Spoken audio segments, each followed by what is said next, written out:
Although we view Mars as the pinnacle of human ingenuity and the greatest forge world in all of the Imperium of Man, there are a lot of really powerful and influential forge planets scattered across the stars.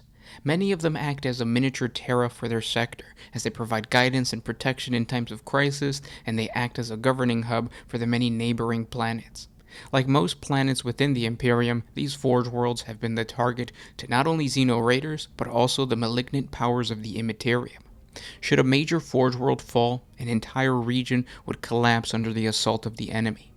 And since the opening of the Great Rift, the forces of chaos have bombarded the once well-defended and powerful planets of the Imperium. One such forge world was Metalica, whose sector-spanning manufactorum system fueled the ever-hungry warfronts of the Imperium of Man. And with that said, I want to welcome you guys back to another 40 Facts About the 40K Universe. I am your host, Gersh1, and today we're going to be talking about the Forge World of Metalica. If you guys are new to the channel, we post Warhammer 40K lore videos every single day. What I try to do is provide you a video with a lore portion in the beginning, a hobby portion in the middle, and then a Q&A where we just chat about what's going on in the 40K world, and I answer your guys' questions towards the end of the video. If you guys like this type of content, consider subscribing, hitting the little bell notification icon, and hitting the thumbs up button, liking this video. It really does help out and it lets me know where or what type of content to kind of focus on. And if you guys have any suggestions for other topics, please comment down below. But with all that said, let's get into 40 facts on the Forge World of Metalica. The gleaming giant of the Ultima Segmentum is the Forge World of Metalica. Metalica is a planet sheathed entirely in adamantium, iron, and steel. Its surface is covered with immense interconnected industrial clusters and forge shrines interspersed with landscapes of industrial waste. It is an unsleeping crucible of war production, whose polluted skies ring to the endless clamor of manufacturing. This piston-driven planet is the industrial heart of the Caradon sector, in a region located close to the ever-expanding Orc Empire of the Arch Arsonist, and also now the raging fury of the Great Rift. The role of this world could not be more pivotal. Metalica's endless production quotas see dozens of warfronts kept supplied with arms and armor. Meanwhile, its renowned macroclads of Skitarii and cohort cyberneticas deploy with machine-like efficiency to crush threats both piratical and heretical throughout the entire region. Such is the Metalican fervor for optimized industrial production and their worship of mechanical sterility over organic impurity that the Forge World has been scoured of all native flora and fauna. Yet to think that the planet is lifeless would be a complete error. From pole to pole, Metalica seethes with indentured labor, dead-eye servitors, and conclaves of tech priests avidly overseeing the production of yet more terrifying war engines and deadly weapons ready to fight in the Omnissiah's name. The cacophony of thundering pistons, roaring genitorums, clattering assembly lines, and endless binaric plain songs roll across the entire artificial landscape like sonic tidal waves. To the Metalican faithful, this endless industrial din is inspiring to the point of being transcendental, for it is the sound of their world, worshipping the Omnissiah through deeds and output both. They even ensure that it is echoed in the purposefully amplified blare of the weaponry and machine they employ. Thus, every volley of fire or crushing armored advance is a prayer to the machine god. Metalica stands proudly apart from Mars, both physically and doctrinally. The Metalican priesthood have long resisted any Martian attempts to impose remote rule. Thus, their Skitarii display only the barest amount of crimson within their heraldry, a grudging nod to the red planet that is all but drowned out amidst the white of Metalica. This color is symbolic to the Metalicans, as it represents the purity of the machine and its inevitable victory over the weak organics. This strive for purity has been tested as never before in recent times, as Metalica has been assaulted by a chaos invasion led by the Death Guard Traitor Legion. These forces of chaos poured filth into the Caradon sector. The Forge World was able to launch counter-offensives in scores of systems, calculating its own borders to be secure. Yet the traitor's power was not so easily held at bay. When the Metalica system was attacked, its quarry world of Planetas saw fierce fighting. Labor revolts and agitation amongst Metalica's million-strong indentured workforce, particularly on this quarry world, had been rising as the Forge World's Fabricator General had dispersed the system's resources to defend the wider subsector. Nevertheless, this quarry world's Skitarii garrison had been bolstered to enforce and maintain the production quotas amongst the serf clans. Quantities of rare metals, magnesium ores, and ferromite once more flowed, yet it was a temporary reprieve. After some months, Metalica's high command suddenly received disturbing reports from more than a dozen mining operations on the quarry world. In mere days, heretical cults had revealed themselves, servitor units had malfunctioned, and some form of transmechanical corruption had spread to some of the mammoth mining engines that now altered course and headed for the subterranean forge complexes. Metalica rushed entire cohorts of Skitarii to the side alongside macro transports laden with giant, disruptive engines of the Centurio Ordinatus. After 3 days, rampant electroviruses and madness that bloomed across the planet's surface, from the central hub of Crater Valley to the astropathic relays of Hypaea Mons. These maladies advanced in quickening waves until at the height they coincided with the opening of a warp rift in the heart of the Metalica system.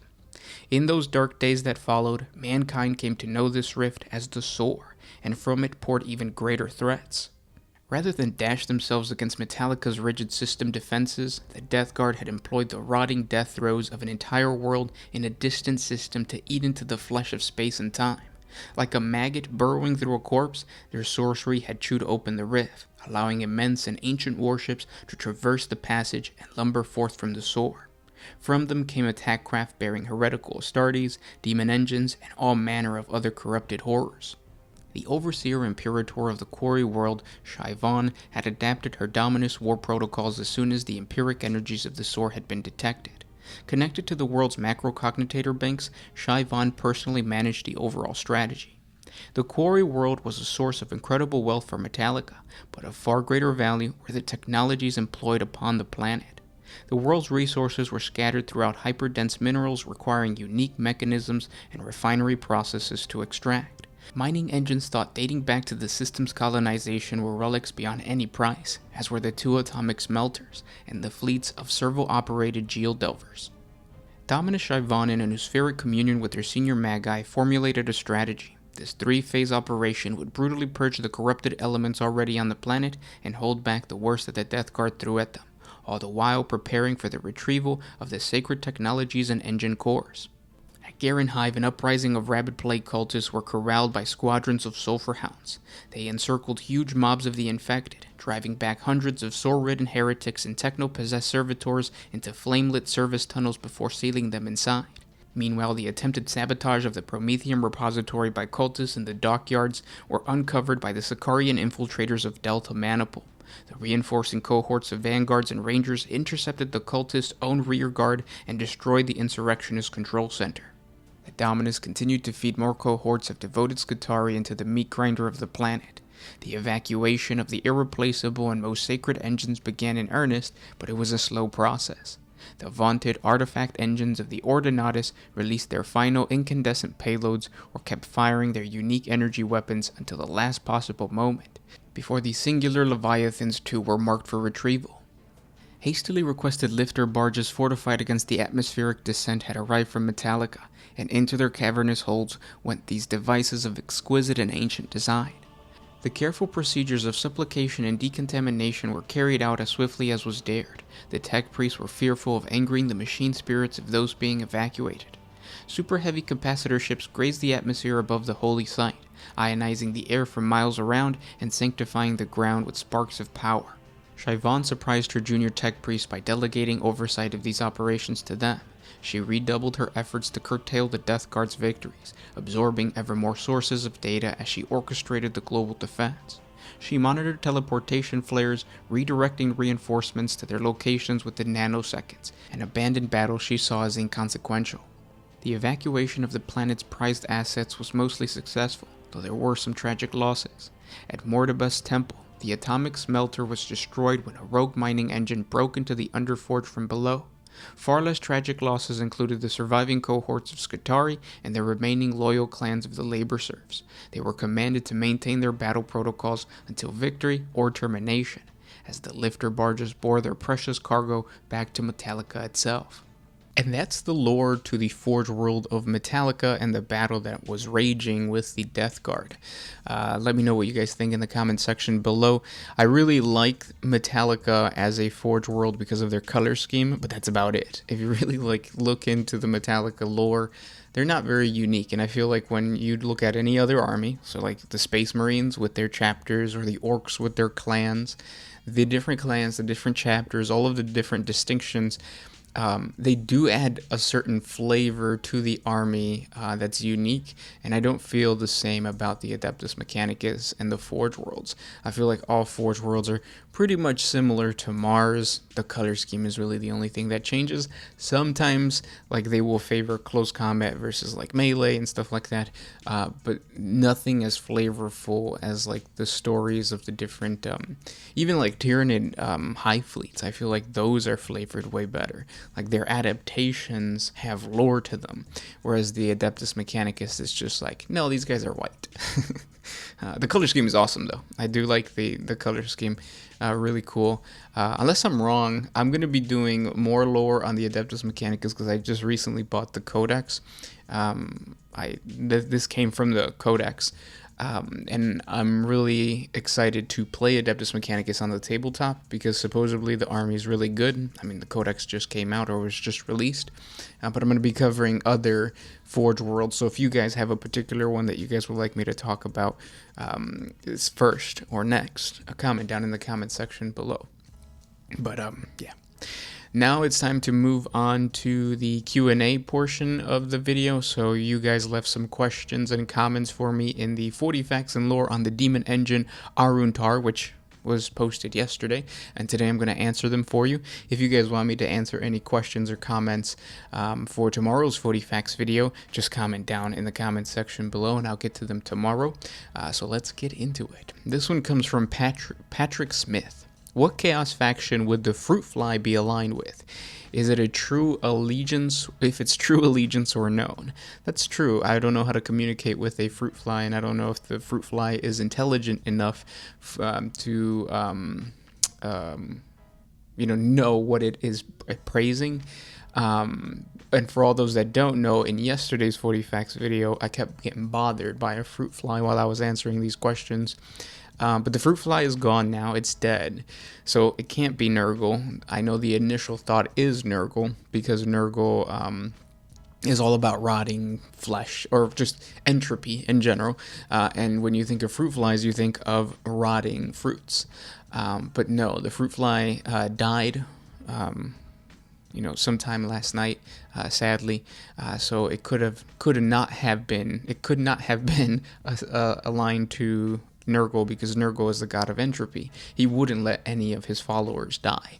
He would just perpetually let them get disgusting and filth-ridden, but he would never truly let them die. So unless we get visited by this Fruit Fly right now, I'm guessing that Tzeentch maybe, because it annoyed me for a little bit and it disrupted the video, and this goes to a lot of you guys, so maybe that had some type of influence in your life, and Tzeentch is all about influence, so it would make sense that this Fruit Fly belongs to Tzeentch or is a worshiper of Tzeentch, which is a lot of lore thought to put into something that is so insignificant. Let's just move on.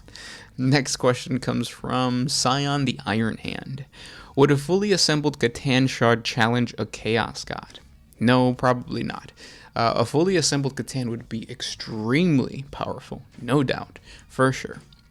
But it would not be able to challenge a Chaos God just because at the end of the day, the Catan were still weak against Chaos, and Chaos Gods are just the pure embodiment of, warp stuff in Ethereum. So, no.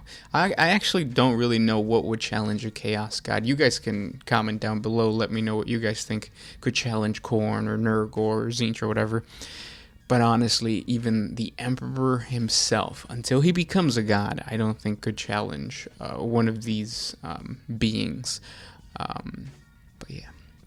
Next question comes from Unknown NPS. In lore, have the Tau been attacked by a significant Tyranid fleet? Yeah, the very first High Fleet. So High Fleet, is it Leviathan or Behemoth? I can't really remember. But that was on the Eastern Fringe, and they were attacked in the sense that like it was in their area and it affected them. but honestly, it did save them too. If it wasn't for the Tyranids distracting the Imperium of Man during the Damocles Gulf Crusade, check out our 40 facts on the Damocles Gulf Crusade if you guys want to learn more about how the Space Marines and the Imperium just beat down on the Tau. If it wasn't for the Tyranids, the Imperium would have gone straight to Tau itself, the home world of the Tau Empire, and then just like cracked it in two. So there's that, and then there's been a series of small splinter cells that attack and stuff like that. But the biggest high fleet, I would have to say, would be the first one, which, like I said, I don't remember if it's Leviathan or Behemoth. But yeah. Next question comes from Ave Asatru. Would you find a lore way to put AOS and 40K in the same universe? Yeah. So back in the day when Age of Sigmar first came out, there was a rumor going around that Sigmar himself was a Primarch, and that is one way to connect 40K to AOS. Age of Sigmar could have been when this Primarch, one of the unknown Primarchs, was lost in the warp or thrown through the warp by the Chaos Gods. He actually came out into a completely different universe, and then that Primarch then became Sigmar, and he is gathering all these people because he has that power, that innate warp power, kind of like Magnus the Red, but to a higher extent. But yeah, that could be a lore way of connecting AOS to 40K. Other than that, the old school, for AOS, that's it. But the old school fantasy, like old fantasy, it could have just been like, that's a planet. That's a planet that exists somewhere within the Milky Way galaxy, and things are playing out in a certain type of way. I don't know how the Skaven would really work in that, but yeah, everything else kind of fits. Even the Lizardmen or the Seraphon would just be like remnants of the old ones. The Slann. The Slann actually exist in 40K, or did exist in 40K. I can't really remember. But yeah, so that would be multiple ways, or those would be multiple ways. Next question, or this is a comment by James Loisel. Spend $10 to get an electric Flyswatter. It looks like a tennis racket matted with a bug zapper. Highly effective and satisfying. I've seen it before, but I think that's, again, for flies, not fruit flies. Fruit flies are super, super small. Like, you could barely see them. And flies, obviously, are giant compared to the fruit flies. That would be fun, though, to kill flies. I actually have a fly swatter right over there, because there usually is. I have dogs. If you guys listen to the channel for any amount of time, you guys will hear the barking sometimes.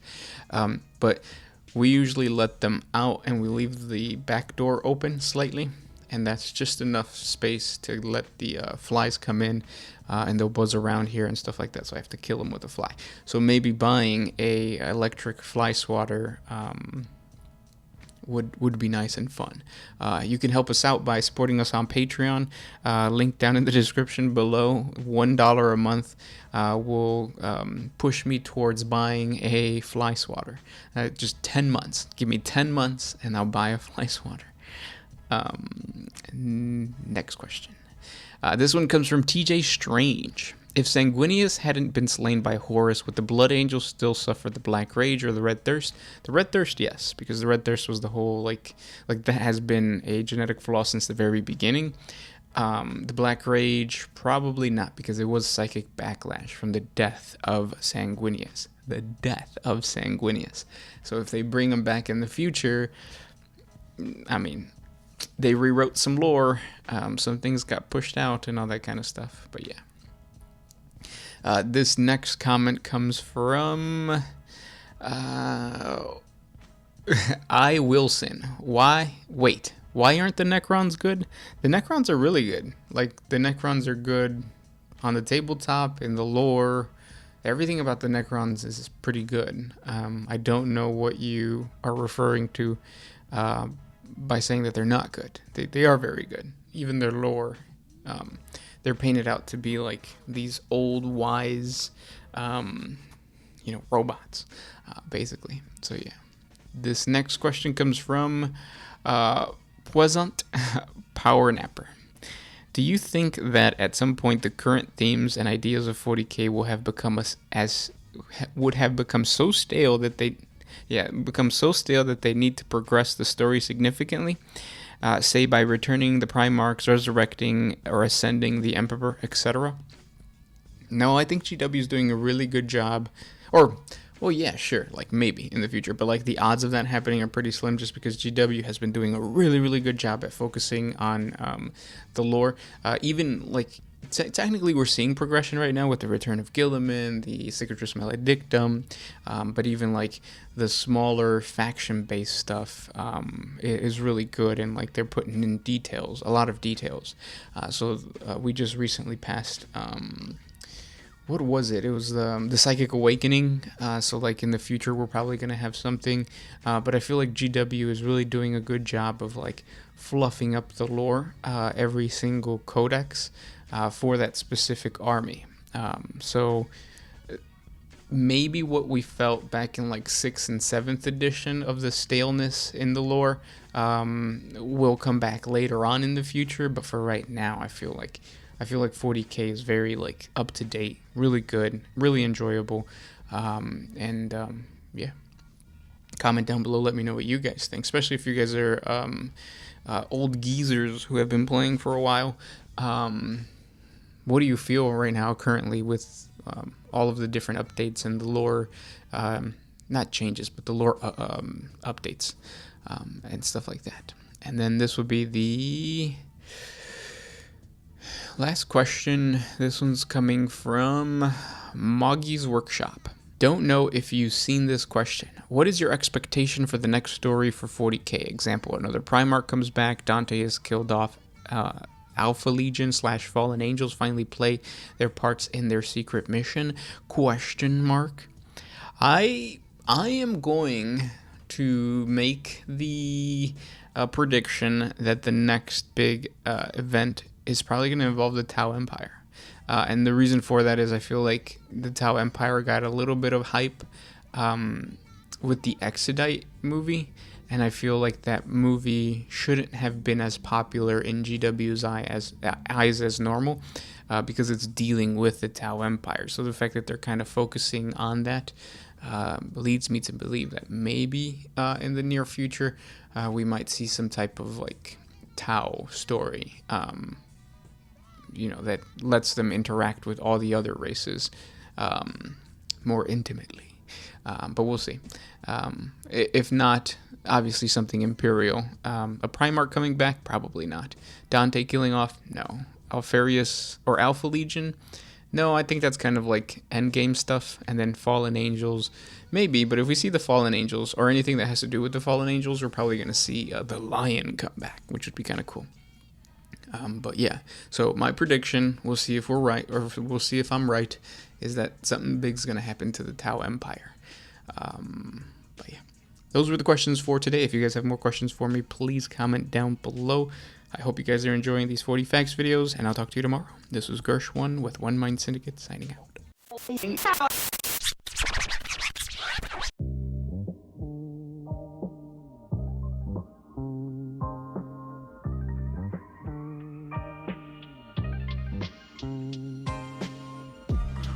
I used to put my freedom first in any